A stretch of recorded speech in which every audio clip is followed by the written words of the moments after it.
ಮಾಡಿದನ್ನ focus ಮಾಡು.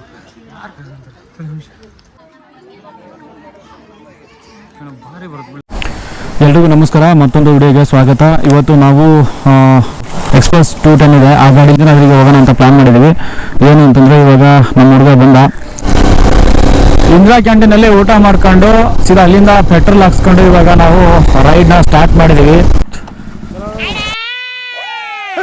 ಹರಪನಹಳ್ಳಿಯಿಂದ 122 kilometre ಐತೆ. ನಾವು ಒಂದು ಗಂಟೆ ಆಯಿತು, ಸುಮಾರು 1 ಗಂಟೆಯಿಂದ 4:15 ಗಂಟೆ ಒಳಗೆ ಮುಟ್ಬೋದಂತ ಅಂದ್ಕೊಂಡಿದ್ದೀವಿ. ಅಂಜನಾದ್ರಿನ ನೋಡೋಣ. ನನ್ನ ಫ್ರೆಂಡು ಮದುವೆ ಫಿಕ್ಸ್ ಆಯಿತು.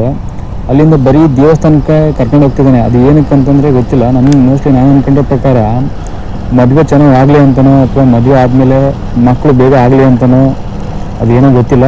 ಏನೋ ಒಟ್ಟಿನಲ್ಲಿ ಒಳ್ಳೇದಾದರೆ ಅಷ್ಟೇ ಸಾಕಲ್ಲ, ಆಗಲಿ. ಇದ್ದ ಸ್ವಲ್ಪ ಸುಸ್ತಾಗಿತ್ತು, 1-2 ನಿಮಿಷ ರೆಸ್ಟ್ ಮಾಡೋಣ ಅಂದ್ಕೊಂಡು ನಾವಿಲ್ಲಿ ಗಾಡಿ ನಿಲ್ಲಿಸಿದ್ವಿ.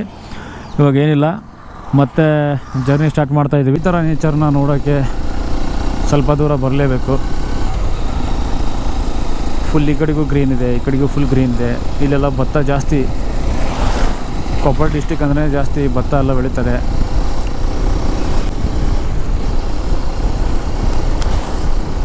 ಬೆಂಗಳೂರು ಲೈಫ್ ನೋಡೋಕ್ಕೂ ಇಲ್ಲಿ ಲೈಫ್ ನೋಡೋಕ್ಕೂ ತುಂಬಾ ಡಿಫ್ರೆಂಟಾಗಿದೆ.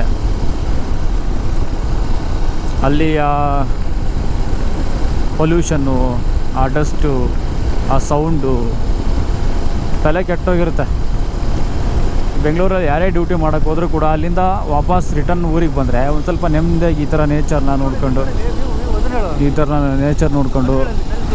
ಅಲ್ಲೇನು ಕಾಣುತ್ತೆ, ಅಲ್ಲಿ ತುಂಬ ಚೆನ್ನಾಗಿದೆ. ಅಲ್ಲಿ ಫುಲ್ಲು, ಅಲ್ಲಿ ಯಾವುದೋ ಒಂದು ಮೇಲ್ಗಡೆಗೆ ದೇವಸ್ಥಾನ ಇದೆ.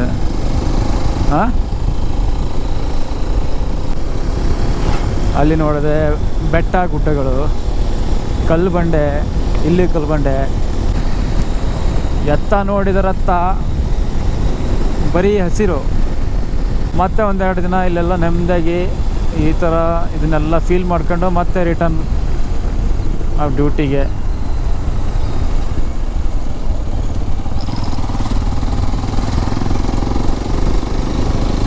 ನೋಡಿ ಇಲ್ಲೆಲ್ಲ ಯಾವ ಥರ ಇದೆ, ಗದ್ದೆಗಳಲ್ಲೇ ಮನೆಗಳನ್ನ ಮಾಡ್ಕೊಂಡಿದ್ದಾರೆ ರೈತರದು ಒಂಥರ ನೆಮ್ಮದಿ ಜೀವನನೇ. ಸ್ವಲ್ಪ ಕಷ್ಟ, ಆ ಬೆಳೆಗೆ ಸರಿಯಾಗಿ ಬೆಲೆ ಸಿಕ್ಕಿಲ್ಲ ಅನ್ನೋದೊಂದು ಬಿಟ್ಟರೆ ಮಿಕ್ಕಿದೆಲ್ಲ ಆರಾಮಾಗಿರುತ್ತೆ. ಇನ್ನು ತಾವು ಬೆಳೆದಿರ್ತಕ್ಕಂಥ ಎಲ್ಲ ಬೆಳೆಗೆ ಸರಿಯಾದ ಬೆಲೆ ಸಿಗಬೇಕು. ಬೆಲೆ ಸಿಕ್ಕರು ಅಂದರೆ ಅವರು ಒಂಥರ ರಾಜರ ಥರನೇ ಹೌದು ಜೀವನ.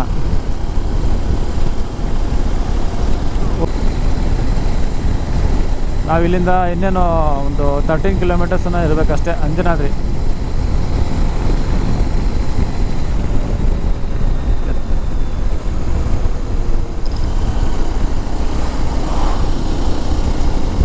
ಈ ಥರ ಪ್ಲೇಸಲ್ಲಿ ಮೋಟೋ ವ್ಲಾಗ್ ಮಾಡೋದೇ ಒಂಥರ ಖುಷಿ.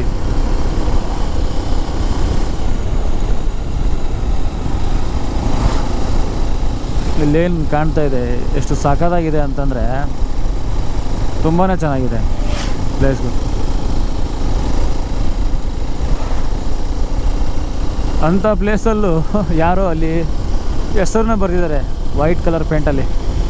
ಈ ಥರ ಕಲಾವಿದರು ಕೆಲವೊಂದು ಕಡೆ ಸಿಕ್ಕೇ ಸಿಗ್ತಾರೆ.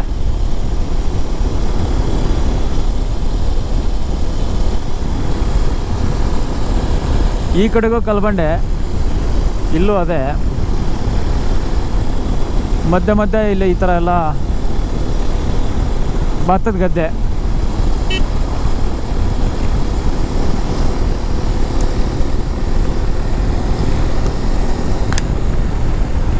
ಏನು ಅಂತಂದರೆ ರೋಡು ತುಂಬ ಸಿಂಗಲ್ ಆಗಿದೆ, ಚಿಕ್ಕದಾಗಿದೆ. ಇಲ್ಲಿ ವೆಹಿಕಲ್ಗಳು ಜಾಸ್ತಿ, ಯಾಕಂದರೆ ದೇವಸ್ಥಾನಕ್ಕೆ ಬರೋರು ಜಾಸ್ತಿ. ಮೇಲ್ಗಡೆ ಇರೋದು 575 ಮೆಟ್ಟಿಲುಗಳು. ನಾವು ಅಲ್ಲಿಂದ ಅಲ್ಲಿಗೆ ಹತ್ತದ್ರಾಗೆ ನೀರಿಳಿಯೋದಂತೂ ಪಕ್ಕ.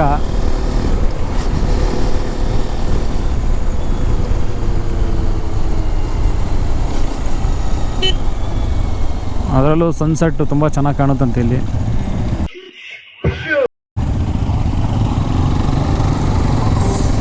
ಆ್ಯಕ್ಚುಲಿ ಬೆಳಿಗ್ಗೆ ಬಂದರೆ ಇನ್ನೂ ಚೆನ್ನಾಗಿರುತ್ತೆ. ನಾವು ಸ್ವಲ್ಪ ಕೆಲಸ ಇರೋ ಕಾರಣ ಲೇಟಾಗಿ ಬಂದ್ವಿ. ಇಲ್ಲಿಂದ ಅಲ್ಲಿ ಕಾಣೋದೆ ಅಂಜನಾದ್ರಿ.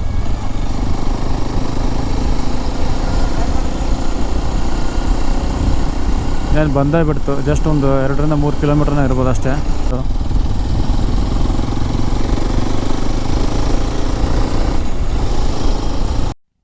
ಅಟ್ಲೀಸ್ಟ್ ನಾವು ದೇವಸ್ಥಾನಕ್ಕೆ ಬರ್ತೀವಲ್ಲ ಗೊತ್ತಿಲ್ಲ, ಈ ದೇವಸ್ಥಾನ ಯಾರಾದರೂ ನಂಬಲಿಲ್ಲ ಅಂದರೆ ಈ ಥರ ಎಲ್ಲ ಪ್ಲೇಸ್ಗಾದರೂ ನೋಡಿ ಇಲ್ಲಿ ಎಷ್ಟು ಚೆನ್ನಾಗಿದೆ ಪೂರ್ತಿ. ಈ ಗಿಡ ಮರಗಳು ಇದೆಲ್ಲ ನೋಡ್ತಾ ಇದ್ರೆ ಏನೋ ಒಂಥರ ಮನಸ್ಸಿಗೆ ನೆಮ್ಮದಿ.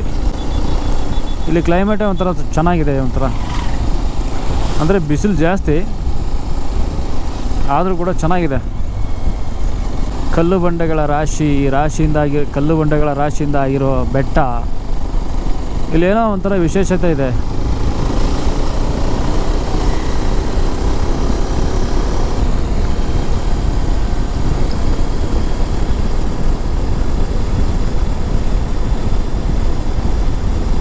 ನಾವು ಯಾವುದಾದ್ರೂ ಒಂದು ಪ್ಲೇಸಿಗೆ ವಿಸಿಟ್ ಮಾಡ್ತೀವಿ ಅಂತಂದರೆ ಸ್ವಲ್ಪ ಅದ್ರ ಬಗ್ಗೆ ತಿಳ್ಕೊಂಡು ಹೋದರೆ ಇನ್ನೂ ಹೆಚ್ಚಿನ ಮಾಹಿತಿ ತಿಳ್ಕೊಂಡು ನಾವು ಅಟ್ಲೀಸ್ಟು ಬೇರೆಯವ್ರಿಗಾದರೂ ಹೇಳ್ಬೋದು. ನಾವು ಅಷ್ಟೇನು ತಿಳ್ಕೊಂಡಿಲ್ಲ, ತಿಳ್ಕೊಳ್ಳೋಣ ಮುಂದಿನ ದಿನಗಳಲ್ಲಿ. ಯಾವುದೇ ಒಂದು ಪ್ಲೇಸಿಗೆ ಹೋದರೂ ಸಂಪೂರ್ಣ ಮಾಹಿತಿ ತಿಳ್ಕೊಂಡು ಅದನ್ನು ಎಕ್ಸ್ಪ್ಲೋರ್ ಮಾಡೋ ಪ್ರಯತ್ನ ಮಾಡ್ತೀನಿ. ಇಲ್ಲಿಂದ ಶುರು ನಾವು ಇಲ್ಲಿ ಕೆಳಗಡೆಗೆ ಗಾಡಿನ ಪಾರ್ಕ್ ಮಾಡಿಬಿಟ್ಟು ಅಲ್ಲಿಂದ 575 ಮೆಟ್ಟಿಲು ಹತ್ತಬೇಕೀಗ. ಹತ್ತೋದೇ ಒಂಥರ ಚಾಲೆಂಜ್ ಇದ್ದಂಗೆ. ಸ್ವಲ್ಪ ಸಂಜೆ ಆಗಿರೋದ್ರಿಂದ ಹತ್ಬೋದು, ಯಾಕಂದರೆ ಬಿಸಿಲೇನು ಅಷ್ಟೇನಿಲ್ಲ. ಇವತ್ತು ಶನಿವಾರ ಆಗಿರೋದ್ರಿಂದ ನೋಡಿ ಎಷ್ಟು ರಶ್ ಆಗಿದೆ, ಸಿಕ್ಕಾಪಟ್ಟೆ ಜನ ಬರ್ತಾರೆ ಇಲ್ಲೆಲ್ಲ. ಶನಿವಾರ ಆದರೆ ಒಂಥರ ಜಾತ್ರೆ ಥರ ಇಲ್ಲಿ. ಅಂತೂ ಗಾಡಿನ ಪಾರ್ಕ್ ಮಾಡಿದ್ವಿ. ಇಲ್ಲಿಂದ ಮೇಲ್ಗಡೆಗೆ ಹತ್ಬೇಕು ಇವಾಗ.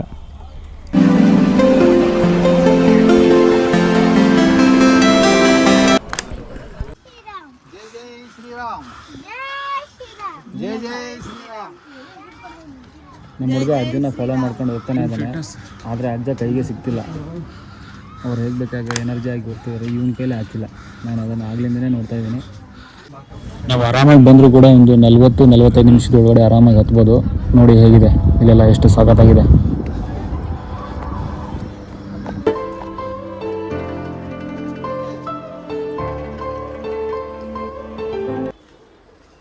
ಇನ್ನೊಂದು ಸ್ವಲ್ಪ ಹತ್ತಿದ್ರೆ ಕಂಪ್ಲೀಟ್ 575 ಮೆಟ್ಲು ಕಂಪ್ಲೀಟ್ ಆದಂಗೆ. ಅಂಜನಾದ್ರಿ ಬೆಟ್ಟಕ್ಕೆ ಎಲ್ರಿಗೂ ಸ್ವಾಗತ. ನೋಡಿ ಹೇಗಿದೆ ಅಂಜನಾದ್ರಿ.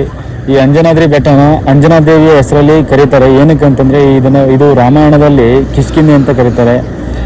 ಇಲ್ಲೇ ಹನುಮ ಹುಟ್ಟಿದ್ದು ಅಂತ ಹೇಳ್ತಾರೆ. ಇವಾಗ ದೇವಸ್ಥಾನದ ಒಳಗಡೆ ಹೋಗೋಣ. ಒಳಗಡೆ ಕ್ಯಾಮ್ರಾ ಅಲೋ ಇದನ್ನೋ ಎಲ್ಲ ಗೊತ್ತಿಲ್ಲ, ಬನ್ನಿ ನೋಡೋಣ.